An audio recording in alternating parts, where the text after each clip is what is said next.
और अमरवाड़ा चुनाव से इस वक्त की सबसे बड़ी खबर आपको बता दें, जहां भारतीय जनता पार्टी ने यहां जीत दर्ज कर ली है। अमरवाड़ा विधानसभा उपचुनाव में कमलेश शाह 3,252 वोटों से जीत गए हैं। कमलेश शाह ने कांग्रेस के धीरेन शाह को पछाड़ दिया है। लगातार सुबह से काउंटिंग हो रही थी। शुरुआती दौर में भारतीय जनता पार्टी आगे चल रही थी, फिर कांग्रेस ने बढ़त बनाई और 16वें-17वें राउंड के बाद से लगातार बीजेपी बढ़त बनाई हुई थी। जीत का अंतर बहुत ज्यादा नहीं है, लेकिन ये जीत भी बहुत बड़ी है क्योंकि कमलेश शाह लगातार यहां से उम्मीदवार रहे हैं, कांग्रेस से विधायक रहते आए हैं, लेकिन उसके बाद जब उन्होंने भारतीय जनता पार्टी का दामन थामा, और ये इस गढ़ के लिए इसलिए भी बहुत ज्यादा जरूरी था क्योंकि कमलनाथ का गढ़ था। हालांकि लोकसभा चुनाव में इस गढ़ को भी ध्वस्त किया भारतीय जनता पार्टी ने, और यहां अमरवाड़ा उपचुनाव जीतना इसलिए भी जरूरी हो जाता था कि यहीं से संदेश भारतीय जनता पार्टी देना चाह रही थी।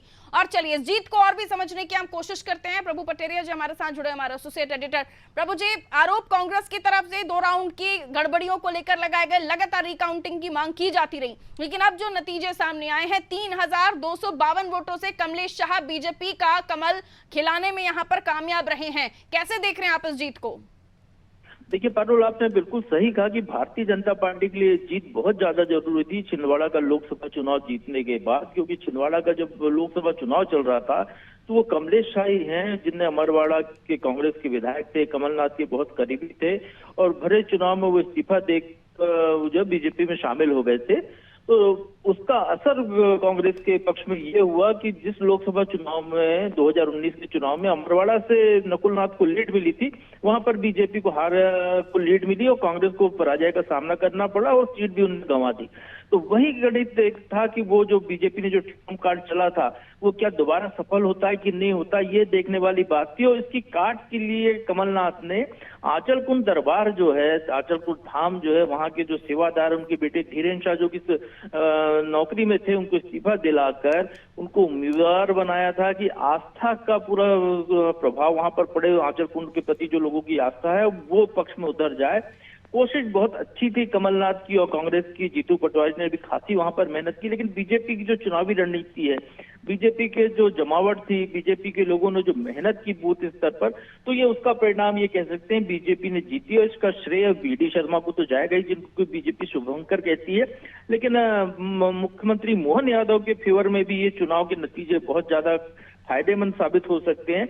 और बड़ी बात यह है पारुल इसमें कि जो कमलेश शाह कांग्रेस के टिकट पर पिछला विधानसभा चुनाव 25,000 से ज्यादा वोटों से जीते थे, वो कमलेश शाह यहाँ पर शुरुआत के 4 राउंड में आगे चले, उसके बाद वो 10 राउंड लगातार पिछड़ते चले गए और आखिरी के जो है 3 राउंड में वो आगे चले। 20 राउंड में से 7 राउंड ही कमलेश शाह आगे हुए हैं, बीच में लगातार कांग्रेस के धीरेन शाह आगे चल रहे थे।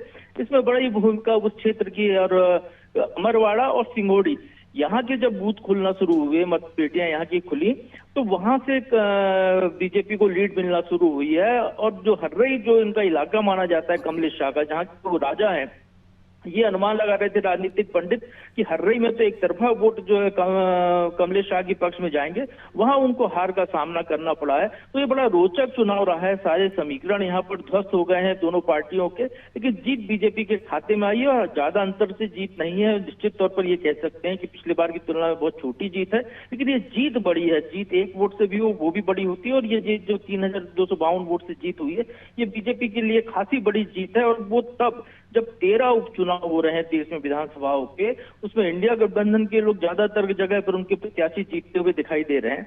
वहां पर मध्य प्रदेश में 29 की 29 लोकसभा सीट जीतने के बाद जो पहला उपचुनाव हुआ है, उस उपचुनाव में भी बीजेपी जीत गई। और पारुल, अभी तो आगे और उपचुनाव होने, बुधनी का उपचुनाव घोषित होने की तैयारी चल रही है, विजयपुर का उपचुनाव घोषित हो रहा है, रामनिवास रावत बीजेपी में आ गए हैं। इसके बाद बीना का उपचुनाव एक प्रतीक्षा में है कि बीना के विधायक बीजेपी में आ चुके हैं, वो जब इस्तीफा देंगी तो वो भी उपचुनाव एक, तो लगातार एक नई परीक्षा यहाँ पर शुरू हो रही है। उसमें जो बीजेपी को जो एक एनर्जी बूस्टर की तरह काम करेगी अमरवाड़ा की जीत। पारुल, बिल्कुल, बहुत शुक्रिया प्रभु जी जानकारी के लिए, और इस जीत को समझाने के लिए भी, जैसे कि हम चर्चा भी कर रहे थे, प्रभु जी हमें बता भी रहे थे कि बहुत बड़ी जीत भारतीय जनता पार्टी के लिए, क्योंकि डू और डाई की स्थिति थी बीजेपी के लिए, क्योंकि एक संदेश भी देना था। और छिंदवाड़ा जीतने के बाद अमरवाड़ा किसी भी सूरत में बीजेपी जीतना चाहती थी।